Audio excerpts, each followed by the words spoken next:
ಎಲ್ಲರಿಗೂ ನಮಸ್ಕಾರ. My food and spirituality ಚಾನಲ್ಗೆ ಸ್ವಾಗತ ಸ್ನೇಹಿತರೆ.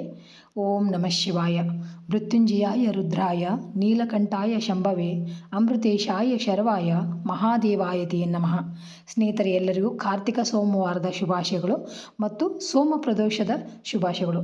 ಎಷ್ಟು ಅದ್ಭುತವಾದಂತಹ ಶುಭ ದಿನ ನೋಡ್ರಿ. ಕಡೆ ಸೋಮವಾರನೂ ಬಂದೈತಿ ಮತ್ತು ಸೋಮ ಪ್ರದೋಷ ಬಂದೈತಿ. ಇಷ್ಟು ಅದ್ಭುತವಾದಂಥ ದಿನ ಶಿವನ ಆರಾಧನೆ ಮಾಡಿದ್ರೆ ಭಾಳ ಅಂದ್ರೆ ಭಾಳ ಒಳ್ಳೆಯದಾಗ್ತೈತಿ ಸ್ನೇಹಿತರೆ. ಆ ಶಿವ ಮೃತ್ಯುಂಜಯ ಮಹಾದೇವ ಬೋಲೇಶಂಕರ ನಾವು ಕೇಳಿದ ವರಗಳನ್ನೆಲ್ಲ ಕೊಟ್ಟು ಆಶೀರ್ವಾದ ಮಾಡ್ತಾರೆ. ಹಾಗಾಗಿ ಎಲ್ಲರೂ ತಪ್ಪದೆ ಬೆಳಗ್ಗೆ ಸ್ನಾನ ಪೂಜೆ ಆದ ತಕ್ಷಣ ಹೇಳ್ಕೊರಿ. ಆಗಿಲ್ಲ ಅಂದ್ರೆ ಸಾಯಂಕಾಲ ಕೈಕಾಲು ಮುಖ ತಕ್ಕೊಂಡು ಒಗೆದ ಸ್ವಚ್ಛವಾದ ಬಟ್ಟೆಗಳನ್ನು ಹಾಕ್ಕೊಂಡು ಸಾಯಂಕಾಲ ಪ್ರದೋಷ ಕಾಲದಲ್ಲಿ ಶಿವನ ಆರಾಧನೆ ಮಾಡೋದು ಭಾಳ ಒಳ್ಳೆಯದು. ಅವರಿಗೆ ವಿಭೂತಿ ಅಂದ್ರೆ ಭಾಳ ಪ್ರೀತಿ. ವಿಭೂತಿ ಹಚ್ಚಿ ಬಿಲ್ವ ಪತ್ರೆ ಸಿಕ್ಕರೆ ಏರಿಸ್ರಿ, ಇಲ್ಲಾಂದ್ರೆ ಏನಾದರೂ ಒಂದು ಬಿಳಿ ಹೂವು ಅವ್ರಿಗೆ ಇಟ್ಟು ಪೂಜೆ ಮಾಡಿ ಈ ಸ್ತೋತ್ರವನ್ನು ವಿಶ್ವನಾಥಾಷ್ಟಕವನ್ನು ಹೇಳಿ ಆ ಶಿವನ ಕೃಪೆಗೆ ಪಾತ್ರರಾಗಿ ನಿಮ್ಮ ಇಷ್ಟ ಎಲ್ಲಗಳನ್ನು ಈಡೇರಿಸ್ಕೊರಿ. ಬರೀ ಸ್ತೋತ್ರ ಯಾವ ಥರ ಇದೆ ಅಂತ ನೋಡೋಣ ಸ್ನೇಹಿತರೆ. ವಿಶ್ವನಾಥಾಷ್ಟಕಂ. ಗಂಗಾತರಂಗರಮಣೀಯ ಜಟಾಕಲಾಪಂ ಗೌರಿ ನಿರಂತರ ವಿಭೂಷಿತ ವಾಮಭಾಗಂ ನಾರಾಯಣ ಪ್ರಿಯಮನಂಗಮದಾಪಹಾರಂ ವಾರಾಣಸೀಪುರಪತಿಂ ಭಜ ವಿಶ್ವನಾಥಂ ವಾಚಾಮಗೋಚರಮನೇಕಗುಣಸ್ವರೂಪಂ ವಾಗೀಶ ವಿಷ್ಣುಸುರಸೇವಿತಪಾದಪೀಠಂ ವಾಮೇನ ವಿಗ್ರಹವರೇಣ ಕಲತ್ರವಂತಂ ವಾರಾಣಸೀಪುರಪತಿಂ ಭಜ ವಿಶ್ವನಾಥಂ ಭೂತಾದಿಪಂ ಭುಜಗಭೂಷಣಭೂಷಿತಾಂಗಂ ವ್ಯಾಘ್ರಾಜಿನಾಂಬರಧರಂ ಜಟೀಲಂ ತ್ರಿನೇತ್ರಂ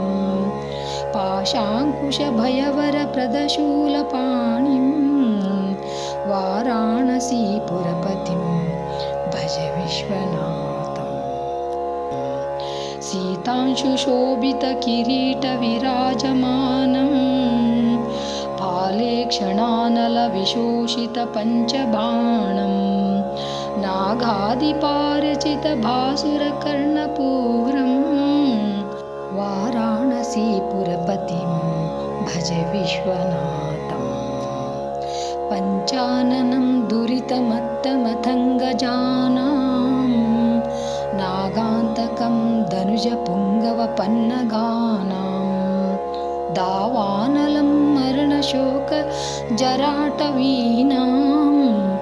ವಾರಾಣಸೀಪುರಪತಿಂ ಭಜ ವಿಶ್ವನಾಥಂ ತೇಜೋಮಯಂ ಸಗುಣನಿರ್ಗುಣಮದ್ವಿತೀಯಂ ಆನಂದಕಂದಮಪರಾಜಿತಮಪ್ರಮೇಯಂ ನಾಗಾತ್ಮಕಂ ಸಕಲನಿಷ್ಕಳಮಾತ್ಮರೂಪಂ ವಾರಾಣಸೀಪುರಪತಿಂ ಭಜ ವಿಶ್ವನಾಥಂ ಆಶಾಂ ವಿಹಾಯ ಪರಿಹೃತ್ಯ ಪರಸ್ಯ ನಿಂದಾಂ ಪಾಪೇ ರತಿಂ ಚ ಸುನಿವಾರ್ಯ ಮನಃ ಸಮಾಧೌ ಆದಾಯ ರತ್ಕಮಲಮಧ್ಯಗತಂ ಪರೇಶಂ ವಾರಾಣಸೀಪುರಪತಿಂ ಭಜ ವಿಶ್ವನಾಥಂ ರಾಗಾದಿದೋಷರಹಿತಂ ಸ್ವಜನಾನುರಾಗಂ ವೈರಾಗ್ಯಶಾಂತಿನಿಲಯಂ